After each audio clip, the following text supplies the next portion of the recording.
రాత్రి 12 టైము ఇదో చెత్తలో తినడానికి వచ్చాయి. ఇక్కడ లంజా కొడుకులు నెల్లూరు సంతపేట. ఇక్కడ గవర్నమెంట్ లంజా కొడుకులు స్టేట్ సెంట్రల్ ఏ మినీ వాడు ప్రైమ్ మినిస్టర్ కావచ్చు, సీఎం వాడు అమ్మ మొగుడు కావచ్చు. ఆ లంజా కొడుకులు సరిగ్గా ఉండుంటే ఇక వీటి పరిస్థితి ఇలా ఉండదు. ఏదో ఈ బిడ్డలు ఇక్కడ ఉండడం కాదు. ఇదిగో ఇదేంది ఇదే ఆవుని ఇక్కడ కోస్తున్నారు. ఆ గొడ్డు కోస్తే అదో దాని ఎముకిది దండి.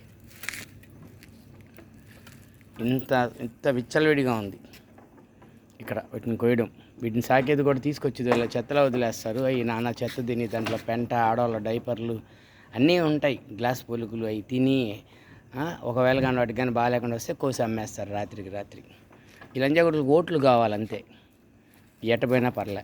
ఇప్పుడు ఆయన మోడీనో లేకపోతే చంద్రబాబు నాయుడునో లేకపోతే ఇంకోటి ఇక్కడ ఎవడో దీనికి సంబంధించిన కలెక్టర్నో ఎస్పీనో లేకపోతే ఇక్కడ యానిమల్ డిపార్ట్మెంట్ ఓడాల డిపార్ట్మెంట్ ఏదో వచ్చి ఆ చెత్తలో తినమను, ఒక ముక్క తినమను. నేను వేస్తా, ఇడ్లీ వేస్తా, చెత్తలో తినమను. స్వచ్ఛమైన ఇడ్లీ వేస్తారు, ప్లేట్ పెట్టి చేస్తారు తినమను. చెప్పుతో కొట్టుకుంటారు. రిచ్చా రాజ్యాంగం ద్వారా 4 ఓట్లు వేస్తే, పోరంబోకులు ఓట్లు వేస్తే తాగుబోతు గుంపు ₹2 2,000 చిల్లరకి 3,000 చిల్లరకి ఓటు వేసిన చిల్లర గుంపు ఓట్లతో గెలిచినోడికి వాడికి ఏం తెలుస్తుంది? వాడు రాజు అయి ఉండాలి నాయకుడు అంటే. అందుకే ధర్మ సంస్థాపన అదే పార్టీ రాజరికం పరంగా చేయాలని మొదలు పెడుతున్నాం, ఏరిపారేయడానికి. ధర్మ సంస్థాపన అదే పార్టీ వస్తే ఓట్లు అడుక్కోము, చెప్పుతో కొట్టి మరీ రూల్ చేస్తాం. చేయాలన్నది ఉద్దేశం. కృష్ణుడు ఏం చెప్పాడో దాని ప్రకారం అడుక్కొని గెలవాల్సిన అవసరం లేదు.